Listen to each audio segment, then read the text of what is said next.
आत्मा को चाहता है या तुम्हारी आंखों को भी, तुम्हारी मुस्कान को भी, तुम्हारे स्पर्श को भी?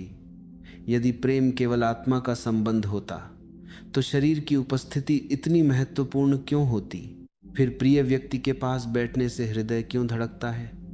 उसका हाथ छूते ही भीतर बिजली क्यों दौड़ जाती है? यही तो रहस्य है। प्रेम दिखाई नहीं देता पर शरीर में महसूस होता है। प्रेम पकड़ा नहीं जा सकता पर स्पर्श में उतर आता है।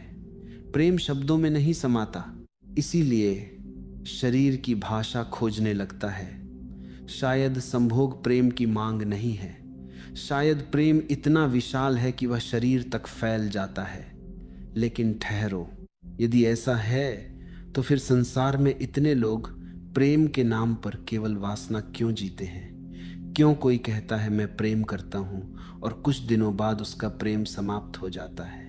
क्या प्रेम बदल गया था या केवल शरीर की भूख थी? कितने लोग प्रेम नहीं करते, केवल अकेलेपन से भागते हैं। कितने लोग किसी दूसरे को नहीं चाहते, केवल अपने खालीपन को भरना चाहते हैं, और तब भ्रम पैदा होता है। लोग समझते हैं कि प्रेम संभोग मांगता है, जबकि शायद मांग प्रेम की नहीं, भीतर के खालीपन की होती है। जब भीतर रिक्तता हो तो व्यक्ति दूसरे में शरण खोजता है। जब भीतर अकेलापन हो तो वह शरीर के माध्यम से मिलन चाहता है, लेकिन क्या मिलन हो पाता है? यही कारण है कि जितना अधिक मनुष्य प्रेम को पकड़ना चाहता है, उतना ही वह उससे दूर चला जाता है। प्रेम को वस्तु समझ लिया गया, जबकि वह अवस्था है। संभोग को समाधान समझ लिया गया, जबकि वह केवल एक क्षणिक दरवाजा है। अब प्रश्न और गहरा हो जाता है, क्या प्रेम सचमुच संभोग चाहता है, या प्रेम तो केवल निकटता चाहता है और अचेतन मन उसे संभोग में बदल देता है?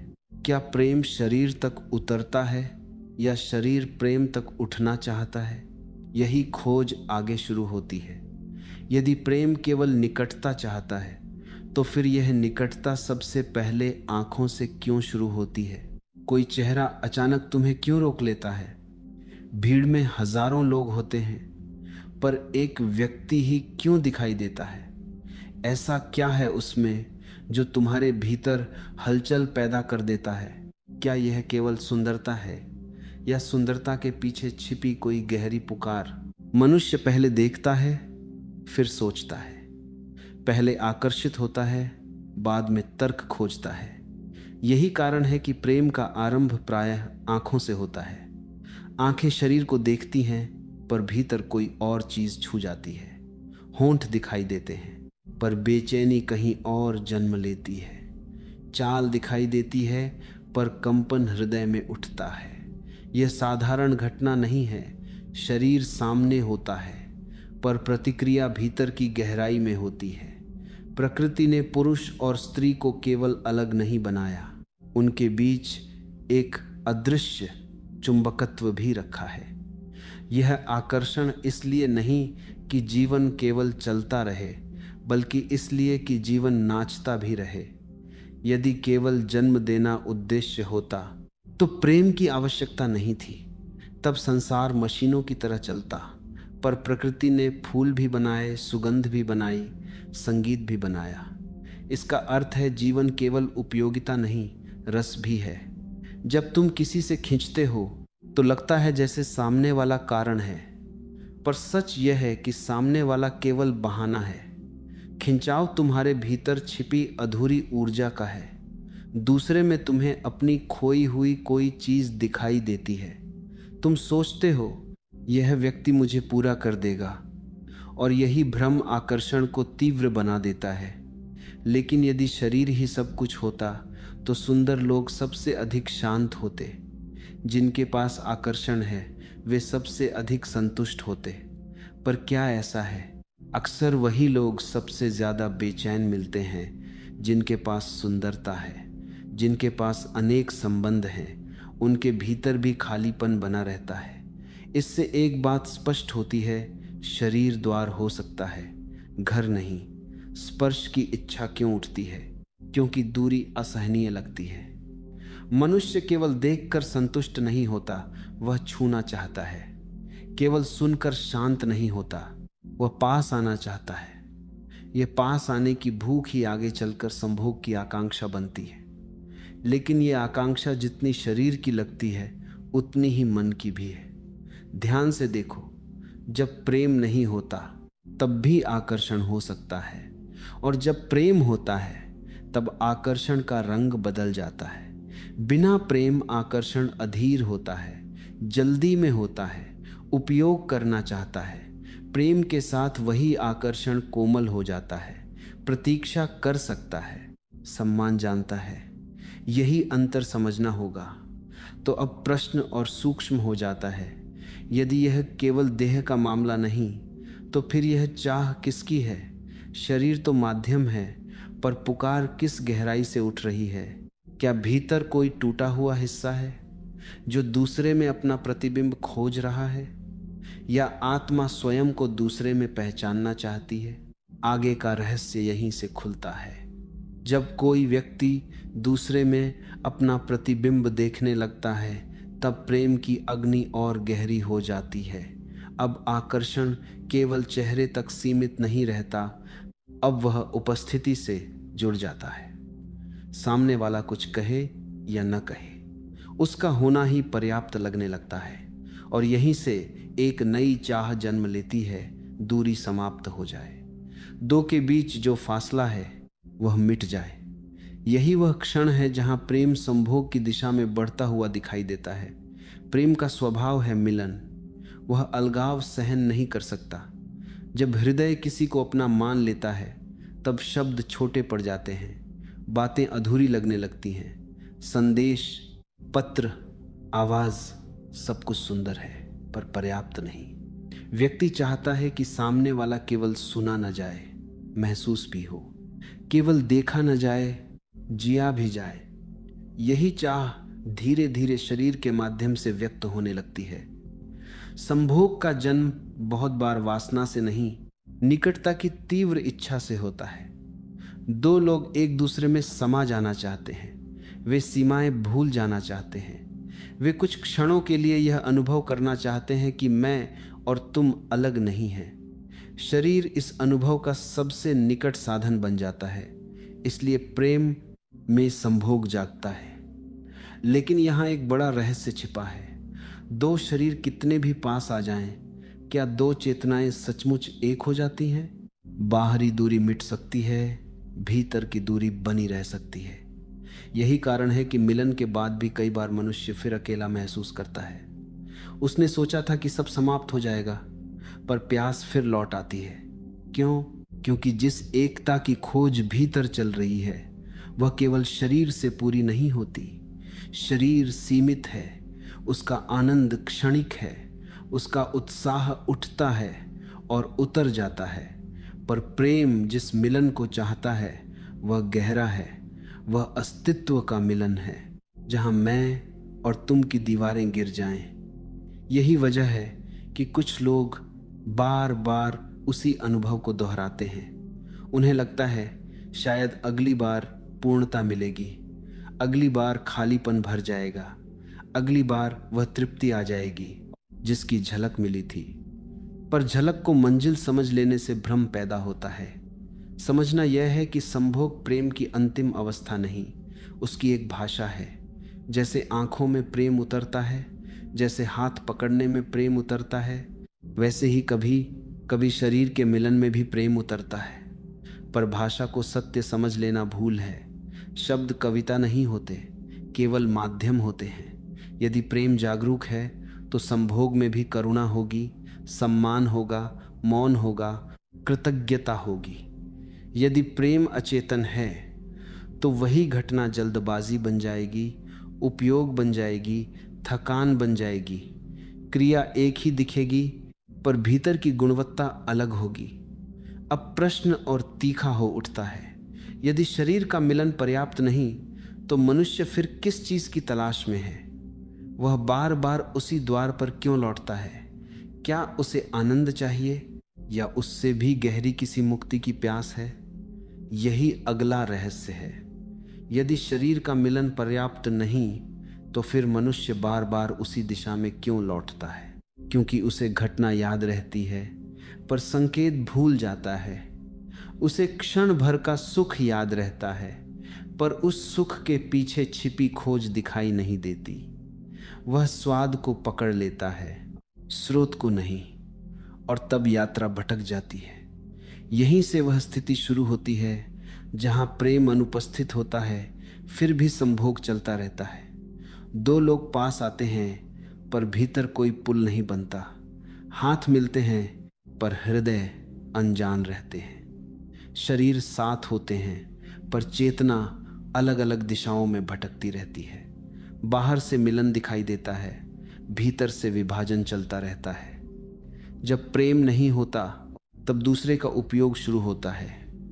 सामने वाला व्यक्ति नहीं रह जाता, साधन बन जाता है। कोई अपने तनाव से छुटकारा चाहता है, कोई अकेलेपन से बचना चाहता है, कोई अपने अहंकार की पुष्टि चाहता है कि मैं अभी भी आकर्षक हूं। कोई भूलना चाहता है, कोई जीतना चाहता है। कारण अनेक हो सकते हैं पर उनमें करुणा नहीं होती। वासना और प्रेम का यही मौलिक अंतर है। प्रेम कहता है मैं तुम्हें देखता हूं, वासना कहती है मैं तुम्हें इस्तेमाल करता हूं। प्रेम दूसरे की गरिमा को पहचानता है, वासना दूसरे को वस्तु बना देती है। प्रेम में धैर्य होता है, वासना में जल्दबाजी। प्रेम में धन्यवाद होता है, वासना में मांग। इसलिए बिना प्रेम के संभोग के बाद प्रायः शांति नहीं आती, केवल थकान आती है। कुछ देर के लिए तनाव गिरता है, इसलिए व्यक्ति भ्रमित हो जाता है कि आनंद मिला, पर थोड़ी देर बाद वही बेचैनी लौट आती है। फिर वही आग्रह उठता है, फिर वही दौड़ शुरू होती है। यह तृप्ति नहीं, चक्र है। ध्यान से देखो, संसार में कितने लोग बार बार संबंध बदलते हैं फिर भी भीतर खाली हैं। कितने लोग अनुभव इकट्ठा करते हैं पर आत्मा सूखी रहती है। क्यों? क्योंकि उन्होंने स्पर्श तो पाया, संपर्क नहीं। निकटता तो मिली, आत्मीयता नहीं। घटना हुई, संवाद नहीं। और यह केवल व्यक्ति की समस्या नहीं, पूरे समाज की बीमारी बन जाती है। जहां प्रेम का शिक्षण नहीं, वहां इच्छा का बाजार खड़ा हो जाता है। फिर मनुष्य सीखता है कि पाने से सुख मिलेगा, जितना अधिक उतना अच्छा। पर भीतर की प्यास संख्या से नहीं बुझती, वह गुणवत्ता मांगती है। सबसे बड़ा भ्रम यह है कि लोग राहत को आनंद समझ लेते हैं। जैसे भारी बोझ कुछ क्षण उतार दिया जाए तो हल्कापन लगता है, पर हल्कापन और आनंद एक नहीं है। आनंद भीतर से फूलता है, राहत केवल दबाव हटने से आती है। तो प्रश्न अब और स्पष्ट है, यदि बिना प्रेम के यह मार्ग अधूरा है तो फिर असली तृप्ति कहाँ है? क्या किसी दूसरे के शरीर में, क्या नए अनुभवों में, या फिर मनुष्य जिस सुख को बाहर खोज रहा है उसका द्वार भीतर छिपा है? और यदि भीतर है तो प्रेम का स्थान क्या है? आगे का रहस्य अब वहीं खुलने वाला है। यदि मनुष्य जिस सुख को बाहर खोज रहा है उसका द्वार भीतर छिपा है तो प्रेम की भूमिका अचानक बदल जाती है। अब प्रेम मांग नहीं रहता, साधना बन सकता है। अब दूसरा व्यक्ति वस्तु नहीं, दर्पण बन सकता है। अब संबंध पकड़ने का नाम नहीं, जागने का अवसर बन सकता है। यहीं से प्रेम की परिपक्वता आरंभ होती है। जब दो लोग सच में एक दूसरे को समझने लगते हैं तब उन्हें हर समय किसी प्रमाण की आवश्यकता नहीं रहती। अपरिपक्व संबंध बार बार सबूत मांगता है, कहो कि तुम मुझसे प्रेम करते हो, छू कर दिखाओ, मेरे लिए कुछ करो। पर जहां गहराई आती है वहां मौन भी पर्याप्त हो जाता है। साथ बैठना, बिना बोले रहना, एक दूसरे की उपस्थिति में सहज होना, ये सब मिलन के नए रूप हैं। यही संकेत है कि ऊर्जा दिशा बदल रही है। पहले प्रेम नीचे की ओर बहता था, अधिकार, आग्रह, बेचैनी, देह तक सीमित खिंचाव। अब वही शक्ति ऊपर उठने लगती है, सम्मान, समझ, धैर्य, करुणा, ध्यान। शरीर विरोधी नहीं है, पर अब केंद्र भी नहीं रहता। केंद्र चेतना बनने लगती है। जब प्रेम अपरिपक्व होता है तब व्यक्ति कहता है तुम मेरे हो। जब प्रेम विकसित होता है तब वह कहता है तुम स्वतंत्र हो, और फिर भी प्रिय हो। यह बहुत बड़ा परिवर्तन है। जहां स्वामित्व टूटता है वहीं प्रेम पहली बार सांस लेता है, क्योंकि कैद में केवल भय टिक सकता है, प्रेम नहीं। धीरे धीरे ऐसा भी क्षण आता है जब स्पर्श आवश्यक नहीं रह जाता, फिर भी निकटता बनी रहती है।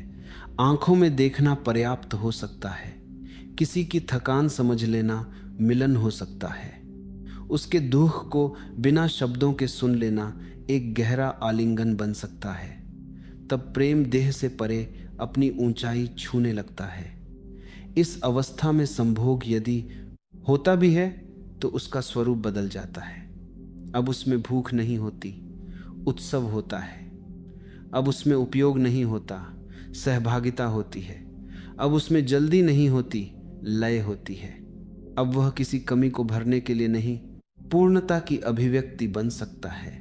यही कारण है कि कुछ संतों ने प्रेम को ध्यान का द्वार कहा। यदि तुम दूसरे के साथ सचेत हो सकते हो तो तुम अपने साथ भी सचेत हो सकते हो।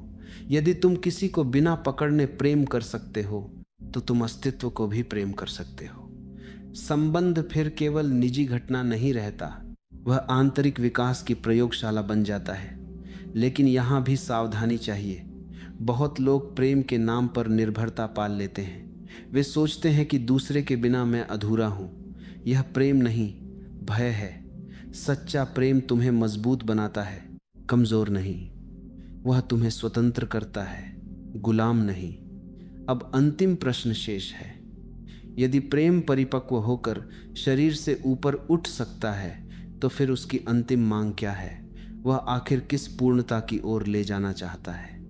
क्या दो व्यक्तियों का संबंध ही अंतिम सत्य है, या प्रेम किसी और विराट द्वार की तैयारी है?